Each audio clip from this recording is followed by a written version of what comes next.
দক্ষিণবঙ্গে ভোট দেখে যা বুঝতে পারছি তৃণমূলময় চারিদিকে সবুজময়। কিছু সোশ্যাল মিডিয়ায় প্রচার অপরাজনীতি বিরোধীরা করছে এই কদিন টিকে থাকার জন্য গণমাধ্যমে। আমাদের চৌঠামে আবার মাননীয় মুখ্যমন্ত্রী সর্বোচ্চ রেকর্ড মার্জিনে সিট নিয়ে চতুর্থবার মুখ্যমন্ত্রী হতে চলেছেন। প্রথম দফার বিধানসভা ভোট গ্রহণ পর্ব শেষ হয়েছে। নির্বাচনী প্রচারের ব্যস্ততা কাটিয়ে এখন খানিকটা স্বস্তির মেজাজে দেখা যাচ্ছে ইটাহার বিধানসভা কেন্দ্রের তৃণমূল কংগ্রেস প্রার্থী মোশাররফ হোসেনকে। বর্তমানে নির্বাচনের প্রচারে সেই ঝোড়ো ব্যস্ততা না থাকলেও সাধারণ মানুষের সঙ্গে নিবিড় জনসংযোগ বজায় রাখতে কোনো কসুর করছেন না তিনি। এখন মোশাররফ হোসেনের দিনের একটি বড় অংশ কাটছে সাধারণ মানুষের সঙ্গে আলাপ আলোচনায়। দলীয় কার্যালয়ে নিয়মিত হাজিরা দেওয়ার পাশাপাশি এলাকার সাধারণ মানুষের সঙ্গে কথা বলতে প্রতিদিন পায়ে হেঁটে বেরিয়ে পড়ছেন তিনি। নির্বাচনী এলাকার চেকপোস্ট থেকে শুরু করে বিভিন্ন গলি সাধারণ মানুষের অভাব অভিযোগ ভোট পরবর্তী পরিস্থিতি নিয়ে নিয়মিত খোঁজ খবর নিচ্ছেন মোশাররফ। সন্ধ্যের সময় তাকে প্রায়শই দেখা যাচ্ছে এলাকার কোনো না কোনো চায়ের দোকানে সাধারণ মানুষের সঙ্গে চায়ের কাপে চুমুক দিয়ে আড্ডা দিতে। এভাবেই ভোট পরবর্তী সময় তৃণমূলের সাংগঠনিক ভিত্তিকে মজবুত করার চেষ্টা চালাচ্ছেন তিনি। কিছুটা সময় পরিবারের সঙ্গেও কাটাচ্ছেন। অন্যদিকে জয়ের বিষয়ে আত্মবিশ্বাসী মোশাররফ। তিনি বলেন, দক্ষিণবঙ্গ সহ রাজ্যের বিভিন্ন প্রান্তে ঘুরে তিনি যে পরিস্থিতি দেখেছেন তাতে তৃণমূল কংগ্রেসের জয় নিশ্চিত। বিরোধীরা সোশ্যাল মিডিয়ায় অপপ্রচার চালালেও সাধারণ মানুষ মমতা বন্দ্যোপাধ্যায়ের উপরে আস্থা রেখেছে। মমতা বন্দ্যোপাধ্যায় চতুর্থবারের জন্য পশ্চিমবঙ্গের মুখ্যমন্ত্রী হিসেবে শপথ নেবেন বলে উল্লেখ করল মোশাররফ। লাগাতার আমরা কর্মসূচিতে ভোট প্রচারণায় ব্যস্ত ছিলাম। নির্বাচনী কর্মসমাবেশ, জনসমাবেশ, এলাকায় এলাকায় গলিতে গলিতে যাওয়া, প্রচারণা করা। তো আমি সময় আমাদের কর্মীদের একটু সময় কম কাটছে, এটা তো স্বাভাবিক। তবে রিল্যাক্স মোডে থাকার চেষ্টা করছি, কারণ আশা করছি বিজয় সুনিশ্চিত হবে আমাদের এই সিট থেকেও। রেকর্ডাতীত মার্জিনে বিজয় সুনিশ্চিত হবে। জনগণ আস্থা, বিশ্বাস, ভরসা আমাদের জোড়াপুরের প্রতি রেখেছে।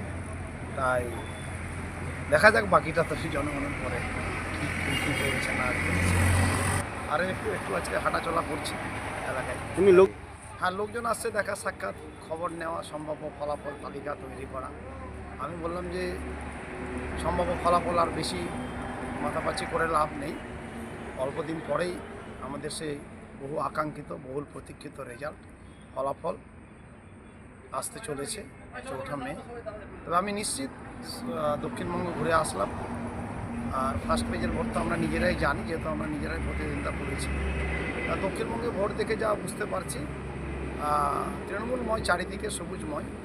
কিছু সোশ্যাল মিডিয়ায় অপপ্রচার অপরাজনীতি বিরোধীরা করছে এই কদিন টিকে থাকার জন্য গণমাধ্যমে, যে ক্ষমতায় আসতে পারে।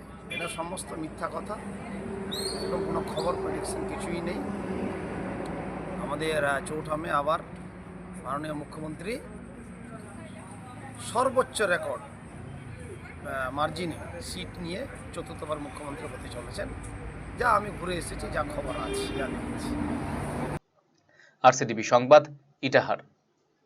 আপনার হার্টকে প্রোটেক্ট করুন heart winning cardiac services and cath lab ফ্যাসিলিটির সাথে থালামাস ইনস্টিটিউট অফ মেডিকেল সায়েন্সেসের থেকে। হার্ট অ্যাটাক নিয়ে চিন্তা নেই, আমরা আপনার সাথে আছি।